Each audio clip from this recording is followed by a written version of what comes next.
রাধে রাধে বন্ধুরা, আজকের এই ভিডিওতে বলবো যে যদি আপনারা ক্রোম ব্রাউজার থেকে বিটমেট অ্যাপকে ডাউনলোড করেন আর ডাউনলোড হওয়ার পর আপনার ফোনে বিটমেট অ্যাপ যে ইনস্টল হচ্ছে না, তো আজ এই ভিডিওতে এটাই বলবো যে আপনি কিভাবে এই সমস্যার সমাধান করবেন, কিভাবে এই সমস্যা ঠিক করবেন। তো সবার প্রথম কি করতে হবে, প্রথমত আপনারা ব্যাক করে দিবেন। ব্যাক করে দেওয়ার পরই তারপরে আপনাকে কি করতে হবে, আপনার ফোনের যে সেটিংটা আছে সেই সেটিংটাকে ওপেন করবেন। সেটিংটাকে ওপেন করে নেওয়ার পরই এখানে শো করবে সিকিউরিটি স্ট্যাটাস, এখানে টাচ করবেন। টাচ করে দেওয়ার পরই তারপরে আপনারা কি করবেন, এখানে শো করবে গুগল প্লে প্রোটেক্ট, এখানে টাচ করবেন। টাচ করে দেওয়ার পরই তারপরেই আপনার সামনে এরকম একটা ইন্টারফেস চলে আসবে। তাহলে ডান দিকে উপরের দিকে যে সেটিং এখানে শো করছে, এই সেটিং এখানে টাচ করবেন। টাচ করে দেওয়ার পরই প্রথমের দিকে শো করছে একটা এনেবল বাটন, টাচ করবেন। টাচ করে দেওয়ার পরই তারপরে আপনারা কি করবেন, টার্ন অফে একবার টাচ করে দিবেন। টাচ করে দেওয়ার পরই আপনারা ফিঙ্গারপ্রিন্ট বা আপনারা প্যাটার্ন লক দিয়ে প্রথমত এটা আনলক করবেন।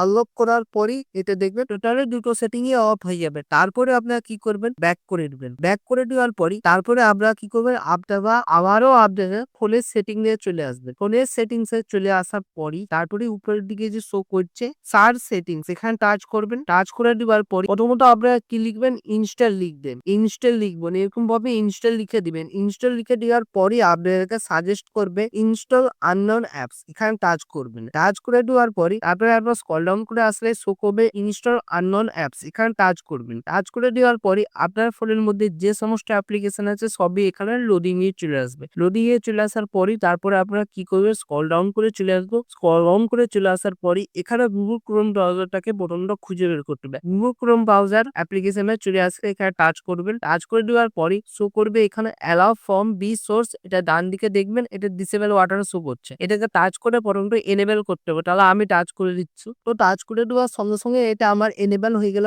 এনেবল হয়ে যাওয়ার পরই তারপর আমরা কি করবো, ব্যাক করবো। ব্যাক করে দেওয়ার পরই এখানে আরেকটা অ্যাপ্লিকেশন খুঁজে বের করতে হবে, ফাইল বা মাই ফাইল বা ফাইল ম্যানেজার, ঠিক আছে, যে কোনো একটা যে শো করবে আপনার ফোনের মধ্যে সেটা টাচ করে এখানে চলে আসতে হবে। চলে আসার পরই শো করবে অ্যালাউ ফ্রম দিস সোর্স, এটাও দেখবেন ডান দিকে ডিসেবল বাটন শো করবে। এটা টাচ করে আমাদেরকে এনেবল করতে হবে। তো আমি টাচ করে দিচ্ছি। তো টাচ করে দেওয়ার সঙ্গে সঙ্গে এটাও আমার এনেবল হয়ে গেল। এনেবল হয়ে যাওয়ার পরই তারপরে আমরা কি করব, ব্যাক করব। ব্যাক করে দেওয়ার পরই এবার পুরো ব্যাক করে দিব। পুরো ব্যাক করে দেওয়ার পরই এবার আমাদেরকে কি করতে হবে, আমাদের ফোনে যে মাই ফাইল বা ফাইল ম্যানেজার যে অ্যাপ্লিকেশনটা আছে সেটাকে ওপেন করতে হবে। ওপেন করে নেওয়ার পরই তারপরে আপনারা কি করবেন, ডান দিকে উপরের দিকে যে শো করবে এখানে ফাইল, এখানে ফাইলে যদি টাচ করে দেওয়া হয়, টাচ করে দেওয়ার পরে ডাউনলোডে যদি আমরা টাচ করি, টাচ করে দেওয়ার পরই এখানে আমাদের বিটমেটের এপিকে ফাইলটা শো করবে। তাহলে এর উপরে আমরা যদি টাচ করে দিই, টাচ করে দেওয়ার পরই এখানে আমাদেরকে শো করছে do you want to install this app, cancel আর ইনস্টলার অপশনটা চলে এসেছে। তো এবার আমরা যদি ইনস্টলার দাবিয়ে দেই,